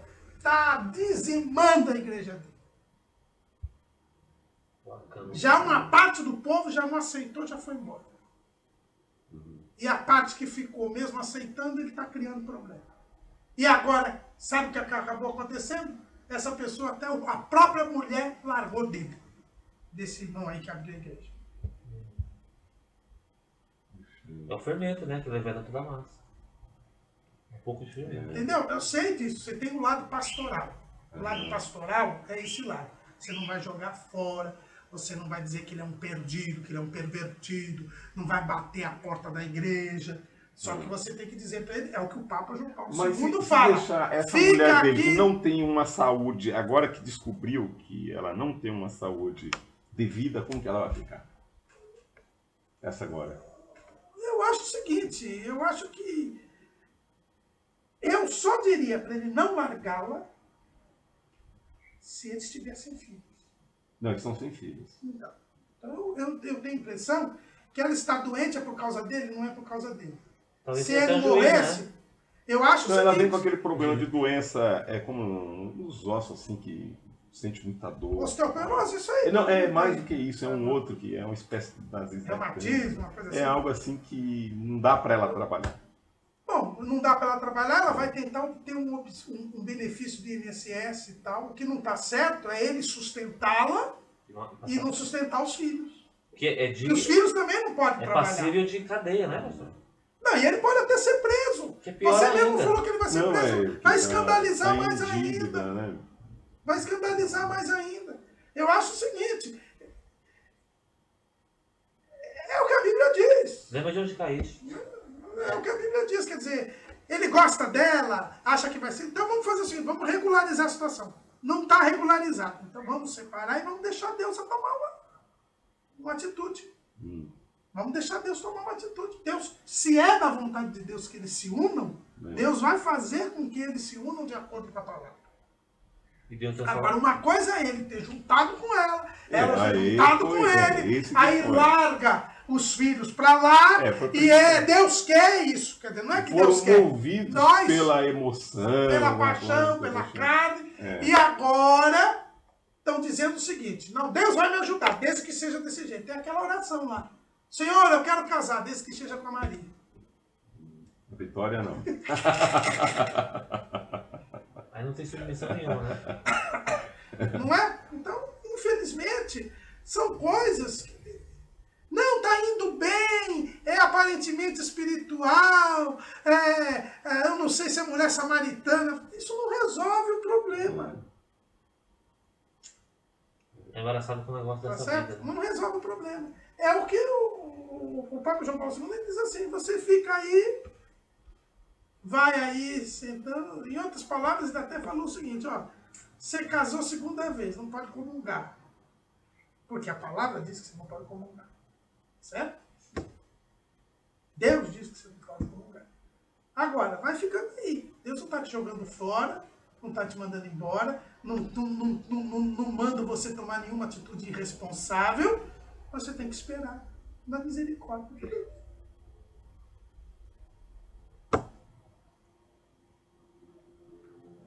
E para alcançar a misericórdia de Deus, você confessa e deixa. Alcança a misericórdia. Às vezes tem coisas que não dá para você deixar. E se você deixar, esse é um caso que dá ali tranquilamente para deixar. Mas se for usar uma misericórdia, ainda aguarda um pouco para ver, né? Não, você tem que esperar solucionar a situação. E não é solucionar a situação do ponto de vista do homem. É solucionar a situação do ponto de vista de Deus. Então, quer continuar junto? Não quer deixar? Tá bom. Então vai ter que esperar. Morrer o marido dela, morrer a mulher dele. Eu estava até falando assim, olha, eu vou dar uma tolerância de 6 meses, né? Eu estava até dentro Não, mas aí também não tem prazo. Não tem prazo. Não, para eles regularizar. Eles mas não adianta eles regularizarem. Se sair o divórcio dos dois e eles casarem... Não, ela tem já. Ela já saiu o divórcio. Mas não resolve. O problema é que ela separou do homem lá dela foi o quê? Adultério? Era muito violento. Então também não é motivo. Agressivo. Também não é motivo. Quer dizer, na lei dos homens, eles podem sair do divórcio dele, pode sair e casar. Mas diante de Deus, isso não quer dizer nada. Mas aí não tem aquela corrente, professor, que nós falamos, morrer espiritualmente? Não houve morte espiritual aí. Não houve morte espiritual aí. Eu não vejo morte espiritual. Não, o caso da esposa dele, que ele fez de tudo, negociando durante 3, Mas o que ela anos. fez? O que ela fez? Não, segundo a versão dele, diz que depois dos 20 anos casado, a esposa dele estava totalmente assim... Entrou um espírito de rebeldia que durante 3, 4 anos ele não suportou. Mas o que é espírito de rebeldia? O que ela fez? Ela pecou? Ela prostituiu? Não, ela apostatou da fé? Tudo que ele fazia em casa, na igreja, no ministério, sabe, aquela afronta direta dela, todo dia, ali roubando a paz dele em todos os sentidos. Não é motivo. Eles não estavam tendo já uma comunhão dentro de casa. Não é motivo. Porque quem escolheu para casar com ela? Não, mas aí não tem essa parte que também Deus... Mas cadê a morte eu sei, mas aí no caso, quando Deus chama, por exemplo, chamou Israel, que é a oliveira verdadeira. Israel começou a abusar do amor de Deus, e Deus, todo instante, fazendo Deus tudo. abandonou Mas Israel? chegou um dado momento que aí Deus acabou chamando os gentios e Israel ficou com dor de cotovelo. Vamos supor que seria Israel uma noiva. Mas Deus abandonou Israel? Mas aí ficou Deus abandonou Israel? Não. Paulo é bem claro quando ele fala dessa passagem da oliveira, que Deus não abandonou Israel. Então, mas Israel que abandonou Deus. Mas Deus não abandonou Israel. Mas aí Deus procurou. Agora tem uma nova noiva aqui, que são gentios. Não é uma nova noiva, não. Não é uma nova noiva. Eu consigo ver. Não é uma nova noiva, não. É o caso dos dois grupos. As 5 virgens prudentes, as imprudentes. As imprudentes ficaram porque elas quiseram ficar. Mas Deus abandonou? Não abandonou. Então, mas elas que Deus afastaram. não abandonou Israel. Paulo é bem claro. Não tem aquele versículo. Aí, nessa parte, eu estou falando, não é isso, né? Buscar-me-eis e me achareis quando buscar de todo o coração. Se não me buscar... Então, e olha, veja bem. E a Bíblia diz que a igreja foi enxertada. Enxertada. Quer dizer, ele abriu a oportunidade para os gentios mas não abandonou Israel. Tanto que Ele não abriu uma nova planta. Então, mas Ele enxertou. mas em outras A palavras, planta é a mesma. mas Israel, se for, vamos considerar Israel como uma noiva, não ficou com ciúmes? Não, que Israel ficou com ciúme, ficou com ciúme, mas Deus não abandonou. Então vamos dizer o caso dele. Vamos dizer o caso dele. Ele não pode abandonar. Eu vou ser o advogado dele. Ele podia separar, mas ele não podia casar de novo. Aí que está o problema. Aí que está. O adultério não é na separação, Sebastião. O adultério não é na separação. Você jantou com outro. O adultério não está na separação. Você viu que eu não, em nenhum momento eu falei ele tem que voltar para a outra mulher. Mas aí eu estou ainda defendendo ele, né? Aí vamos dizer que Deus falou assim, eu preferia amar Jacó, e não vou amar Edom. Vamos ver. Mas Edom nunca amou a Deus. E se essa mulher dele, se ele provar que ela só... E daí? Ele nunca amou a Deus. Ele casou. Mas aí agora eu vou amar essa assim, nova. Não tem nada disso. Porque quando eu assumo compromisso com aquela mulher para me casar, porque senão você entra na história do bispo G. Mas ele banalizou muito. A história do bispo G é exatamente a sua história. Quando eu casei com a minha mulher, eu era idólatra. Ela não conhecia Deus, eu não conhecia Deus. Então esse casamento não foi de Deus. Então eu posso me separar dela e agora que eu sou crente eu posso casar com outra. É exatamente o que você está falando. Aí se ela nunca amou a Deus? Pois assim, Deus não aceitaria o casamento dos ímpios também, né? Mas aí eu vou aproveitar um argumento do senhor, ocasião. Que o senhor disse assim, a salvação, ganhamos? Ganhamos. Pela graça? Sim. Se eu não zelar pela salvação, eu perco. Exato. Quanto mais o casamento. Sim, você perdeu o casamento. Eu não estou dizendo que você perdeu o casamento. Só que quando você perde o casamento, você está vinculado a ele. Você não pode desfazê-lo por qualquer motivo e casar com outro. Se você fizer adultério. Dois motivos, né? O adultério e a morte. Aí que entra a morte. Morreu pra mim. É o caso aqui japonês. Missurei, morreu pra mim. Morreu pra mim. Mas não é assim, né? Não é assim. Não é assim. E aquele argumento da morte espiritual, lembra que era meio complicada a coisa. Porque eu cheguei a aderir àquele lá, naquele pastor. Depois eu dei uma estudada. É meio complicado isso. E a morte espiritual, veja bem, como é que se demonstra a morte espiritual? Quando o outro adultera.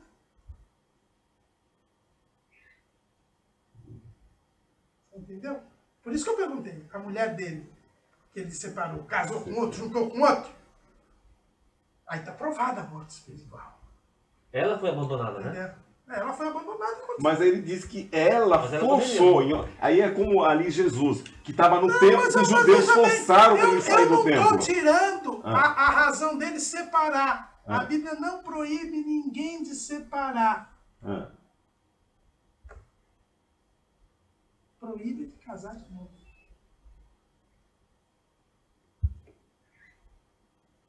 Mas eu não sei, eu consigo enxergar assim, por não várias tentativas, professor.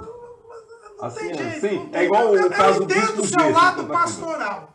Eu entendo o seu lado pastoral. Mas não tem desculpa. A gente tem que ser o que está na palavra. Não tem jeito. Tá certo? Vamos esperar a misericórdia de Deus. Esperar a misericórdia de Deus é misericordioso. Vamos esperar a misericórdia de Deus. E ele transforma o mal em bem, né?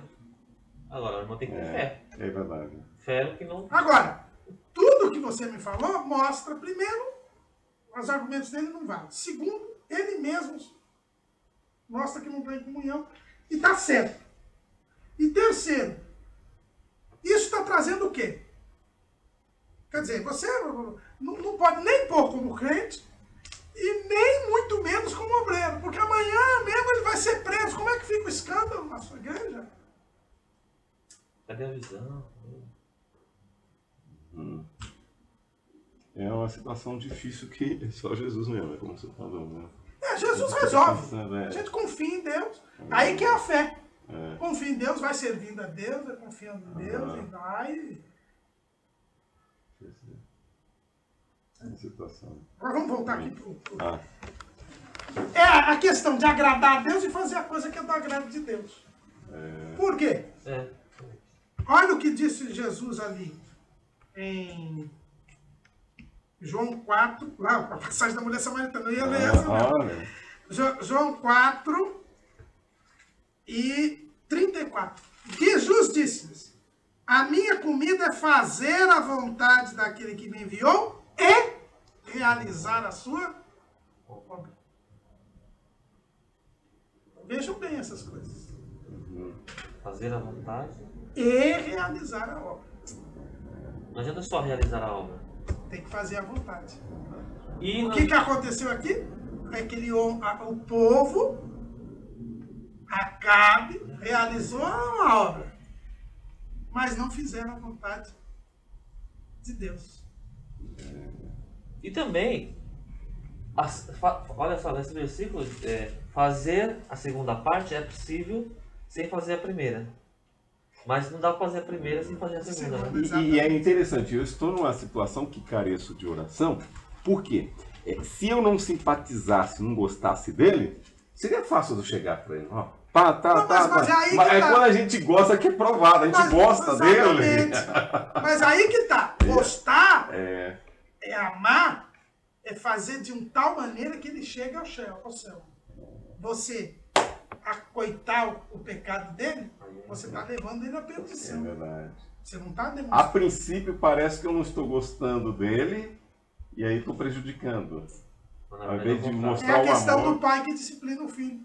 É a questão da oposição também, de alguma forma. Entra a resistência, né? É, resistência. Você vai resistir ao erro dele. Ao erro. Com a intenção de salvá-lo, né? Isso é. Eu acho que você tem que falar claramente, a Bíblia inteira é assim. E vamos ter que esperar a misericórdia de Deus. Você fala que você quer o irmão lá, você tem um desejo, porém, você não pode aceitar isso, né? Por causa da Bíblia. Assim, irmão, melhor obedecer a Deus do que o meu sentimento. Porque o meu sentimento, eu gostei assim dele, no primeiro instante. Talvez seja até um obreiro, né? Quando realmente. Mas. Eu estava classificando ele ali como fosse Davi quando reuniu com aqueles homens, 400, 600 homens da caverna, que estavam endividados. Mas ele é um desses. Só que você tem que transformar ele num valente. Para transformar ele num valente. É só Deus mesmo esperar. Exatamente. Está na cobertura do Senhor, na caverna. Sair dali quando mandar sair. Não é? Eu acho que ele tem que resolver a situação dele, resolver a situação com os filhos, entendeu?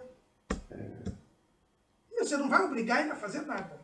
Você fala, enquanto você se mantiver com essa união aí e tal, não sei o que, você não pode. Mas eu acho que você tem pretensões de ser obreiro, tem pretensões de entrar em comunhão de ser obreiro, o obreiro não pode ter instrumento de escândalo. Aquela pré-aula que eu dei lá do Timóteo. Por que Paulo circuncidou Timóteo? Para ele não ser instrumento de escândalo.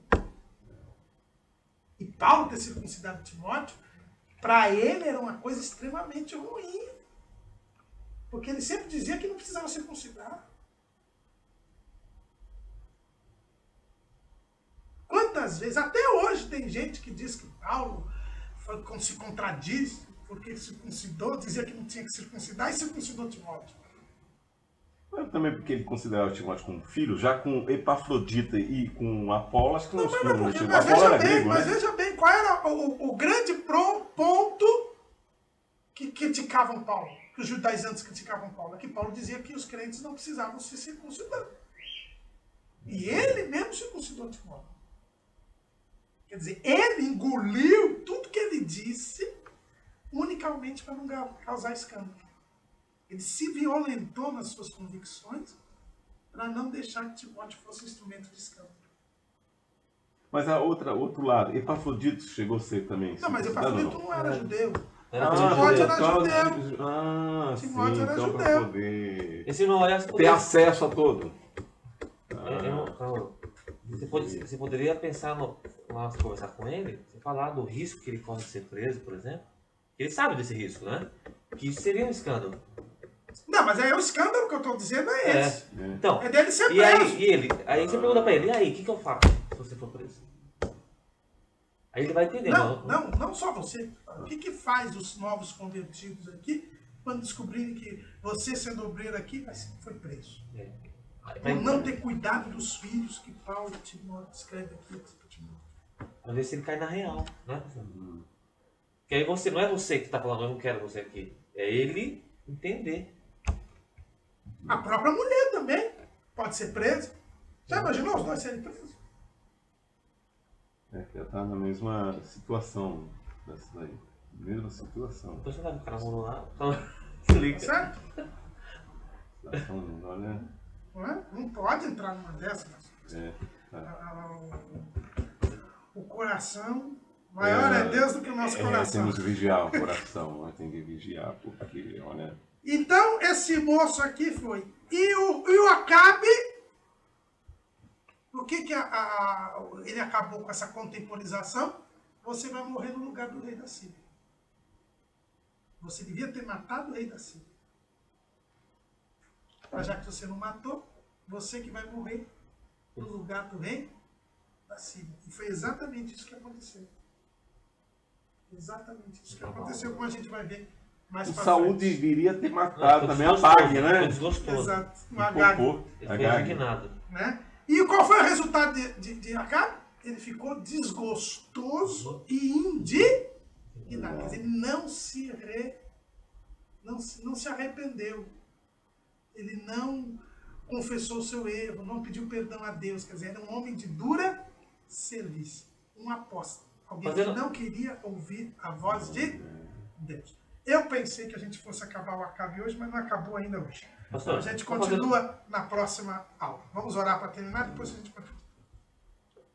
Senhor Jesus, nós te agradecemos por esta oportunidade que tivemos. Ser conosco, derramando da tua graça, em nome de Jesus. Amém.